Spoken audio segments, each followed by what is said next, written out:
Today we're going to take up the third of four parts of the STAAR PowerPoint, Chapter 9. This is from Jarrett, Chapter 9, America in World War I. And as I said before, this is the STAAR PowerPoint. And this is number 3 of 4. And so let us continue. Let's go to our next slide, and we can see right here there is a little bit of a picture of American soldiers probably coming out of, it looks like coming out of a trench, attacking a German position. And as you can see in the title right there, America declares war, America declares war, World War I, right in there. And I know it's a little bit difficult to see, but it does look like, again, they're coming out of a trench right over here. So let us move forward to our next slide. We only have about 7 or 8 slides, I believe, on this particular PowerPoint. And my iPad is working a little slowly, so if I take a few moments to pause, it's because I'm having a little trouble going from slide to slide. And here we are. The home front. We have discussed this numerous times before, and we've seen some video and hopefully some PowerPoints by the time you've seen this. But again, America was only in the war for a short period of time, from April of 1917 till November of 1918. And not really a very long period of time. The war itself, of course, started in 1914, but again, we did not get involved until 1917. So it is a short war for us, but a lot of things that were happening, very important things that did affect America for generations to come. Let's take a few moments to look at some of those. To fight the war, President Wilson, again, we talked about his election in 1916, running on the campaign slogan, "He kept us out of war," and just a short time after he was inaugurated for a second term, we were at war. And of course, this is due to the Zimmerman telegram, the sieging of Lusitania, the breaking of the Sussex Pledge by the Germans, the unrestricted the unrestricted submarine warfare conducted by the Germans. These are all reasons why we got into the war. And so once we got into the war, President Wilson was given wide powers by Congress to run and win the war. Because the military was relatively small for that period of time, to solve the problem of a lack of military, Congress passed the Secret Service Act, which is the draft, and eventually about 3 million men were in uniform. Now, there were some women as well. They were not really in the military as we perceive it today. There were auxiliary units for women, but getting back to the point, about 3 million men got into uniform. At one time or another. There were a large number of African Americans who did serve, but because of Plessy versus Ferguson, the Supreme Court case of the 1890s, basically saying that separate but equal is constitutional, because of Plessy, the African Americans served in segregated units. Now, many did serve in World War I. Some of them served in American units. There were many who served in French units. All right, let's move on to the next slide. And here we see in the bottom right-hand corner a very familiar picture. We can do it. This refers to, of course, the Rosie the Riveter, though this is really more World War II than World War I. The image indicates that women could serve in certain roles, could do certain things that they had traditionally been left out of prior to this point. And we're continuing with the home front from 1917 to 1918. Women and African Americans would play a vital role in the war because millions of men had left their jobs to fight in the war. Again, we put in around 3 million men into uniform, and most of those men were young men, 18 to 35 or so, which of course is the period of time when men start to work, men marry, start to have children, and so for a period of time, let's just focus on the job at the moment, those jobs were left unfilled. And so who would now fill them? Well, women and African Americans would now take a larger role in the American economy than ever before. Women would take the place of their husbands, their fathers, their brothers who had gone to serve in the military. African Americans left the South in large numbers in what we often refer to as the Great Migration. They went north looking for jobs, again, to take the place of white men who had joined the military. Again, even though we had 100,000 plus blacks who served in the military, that number is kind of pale in comparison to the number of white men who joined or who were drafted. Anyway, the jobs that were left vacant, many of them were filled by either immigrants or African Americans. So these relatively two underrepresented groups in American economy, women and African Americans, now serve a much larger role than ever before. African Americans were not allowed to fight in the AEF, and of course the AEF is the American Expeditionary Force, but did serve under some French leaders, did serve with the French. Now, we're going to leave that statement as it is. I believe there were some that just maybe slightly off. I believe there were some blacks who served in the American military who did fight. If there were not many. But most of the blacks, I do believe, who served and fought in the military usually fought under French control. The efforts of the women in the workforce helped them gain support for suffrage.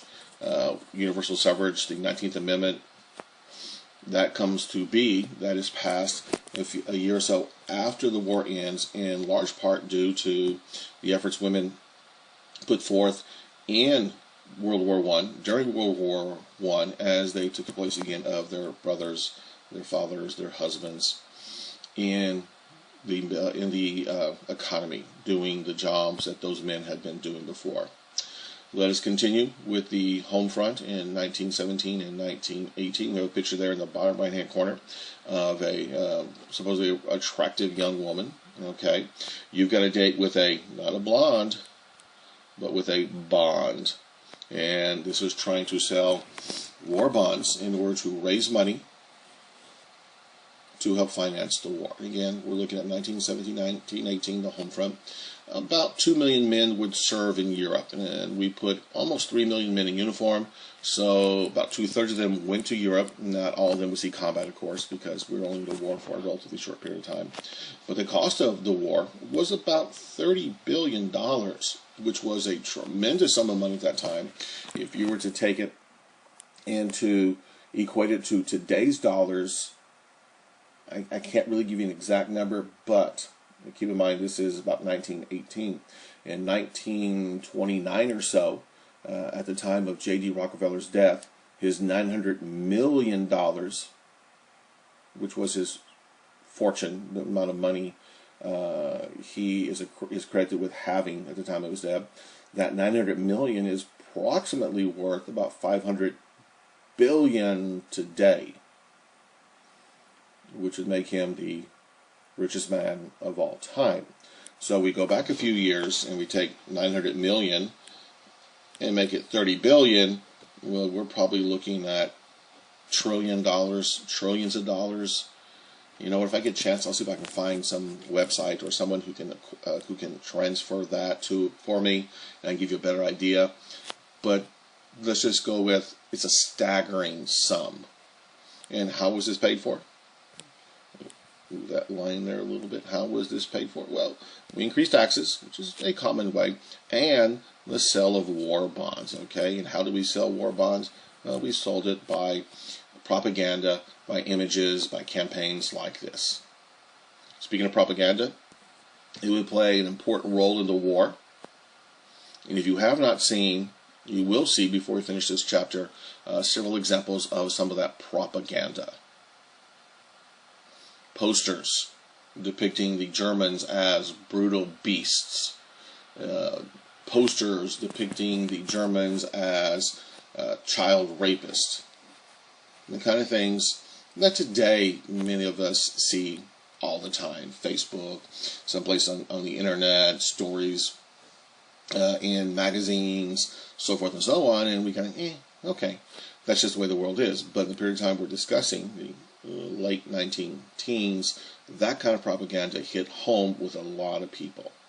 And of course, it turned many people against the Germans who may have been somewhat ambivalent, who were, I don't really care. But now, because of the propaganda and the large role it would play, they were now very much on board with the war against the Germans. All resources were mobilized into the conflict, and it turned the conflict into a total war. Every aspect of the economy, every aspect of American life was geared toward winning the war. That is total war. And we've seen a few of the things mentioned already. And the economy was handed over to the government essentially. The government created a number of different agencies, and their job was to make the economy more efficient, to allocate resources that would enable us to win the war. People voluntarily rationed themselves, stopped buying certain things because those items, gasoline for example, even though cars were not all that popular at this time, but food, probably a better example at this time. Food was rationed. People started growing their own food in their backyard. Small amounts of corn or tomatoes or whatever to save food to be sending over to our troops and our allies in Europe. Let's continue. We only have a couple more slides left in this presentation. The home front, again, we're continuing with this theme. That is the theme of the third part of this video. The home front, 1917 through 1918. I have a couple images here at the bottom. The one on the bottom right, as you can see, Uncle Sam, and you can tell it's Uncle Sam because of the red, white, and blue, or you can assume it's Uncle Sam. And he's telling this person to be quiet.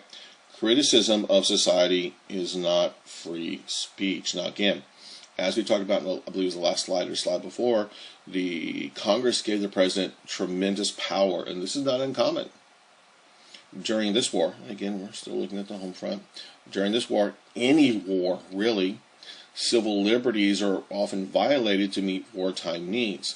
For example, Abraham Lincoln suspended the concept of habeas corpus during the Civil War. He also shut down a number of newspapers who were critical of the North's war effort, and in particular, his efforts as commander-in-chief. So, this is not the first time it occurred. It has happened before. In the bottom left, over here, we see a couple of young ladies, maybe not young, but we see a couple of ladies. Mr. President, remember the Constitution. Congress shall make no law addressing the freedom of speech or the press, and then that's in quotations, the political, oh gosh, I can't read that. Whatever it is. The political, hopefully someone can read that, who believed in this guarantee are now serving. Oh yeah, okay.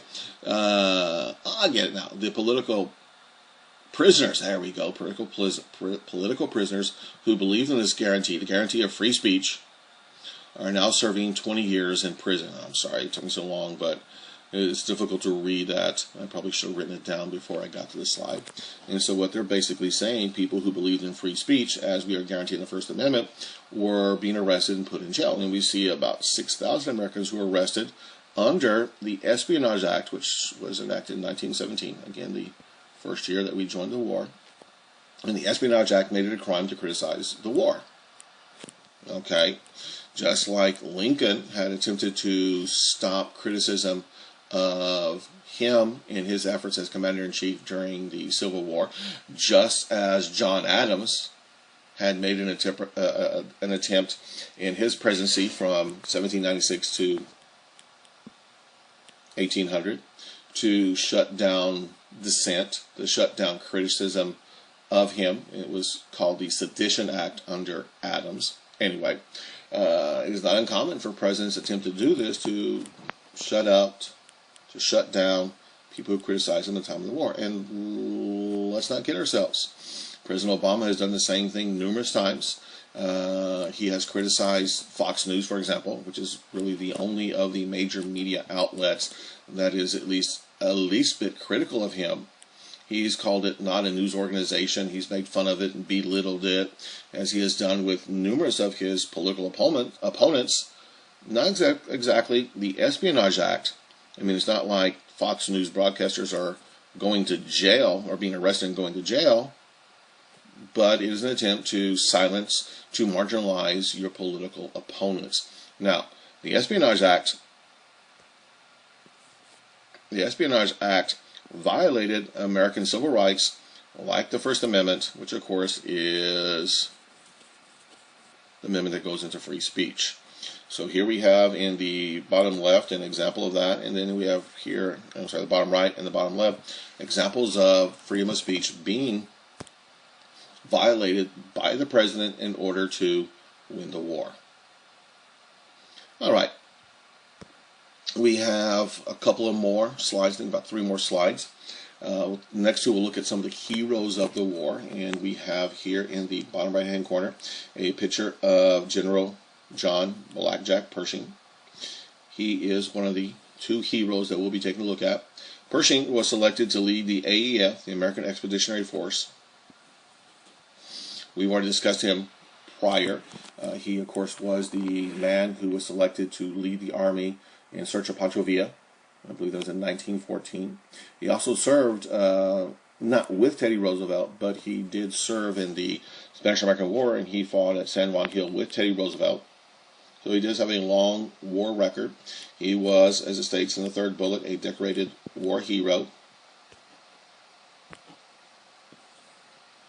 And he refused. Now again, this is a kind of a neat part of him and his beliefs. He refused to send American troops into battle until they were well trained.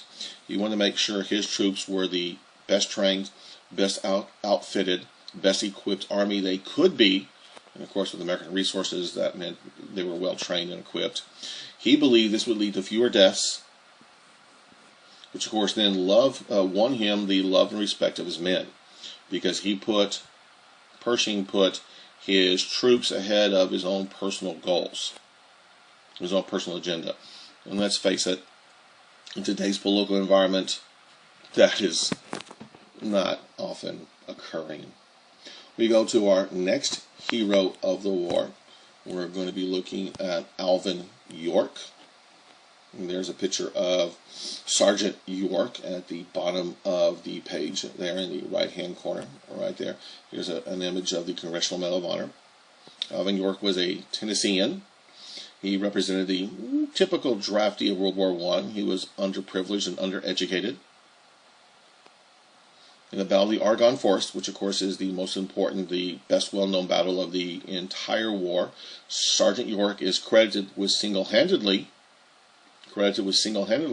killing 25 Germans and capturing 132 prisoners. Now these numbers are, astronomical. These numbers are difficult to believe. And I believe we have discussed in previous videos how we went about doing that, so I'm not going to go into it right this moment. But because of his bravery, his heroism, his gallantry in the face of the enemy, he was given the Congressional Medal of Honor. The highest honor we have to give to our soldiers. In addition to that, he was given pretty much every other award that we have to give to soldiers, and given every award that pretty much every other Allied country had to bestow upon soldiers. To this date, when this PowerPoint was made, there have been 3,499 soldiers who have been given, clean that up a little bit, sorry. Congressional Medal has been given to about 3,500 soldiers. And of course, this is a relatively small number when you compare it to the number of men and women who have served in combat, who have served in the military. We have had millions, tens of millions of men, women, who have served in combat, and probably double to triple or more men who have served and women who have served in the military. But of those millions and millions and millions of men and women who have served, we've given out less than 3,500 congressional medals of Honor. Therefore, it is a prestigious award that's not given out just to anyone. I believe this is our final slide, the Battle of the Argonne Forest. The greatest battle of the war was fought in the Argonne Forest, which is on the northeastern part of France. Part of it borders on the French-German boundary, and part of it is on the French-Belgium boundary. Germany had spent years fortifying this hilly, forested area. They had surrounded it with barbed wire. They had placed landmines, concrete bunkers, tanks and machine guns as part of this fortification. So for several years, and again, we don't get into the war until 1917, and the war took place toward the end of the war, which ended in November of 1918. So for a couple of years, the Germans had spent fortifying this forested area. They had been placing in key critical positions to the German mind, barbed wire, which of course makes it difficult for men to move, landmines, which is of course not only quite deadly for men as they accidentally step on them, but of course tanks as well.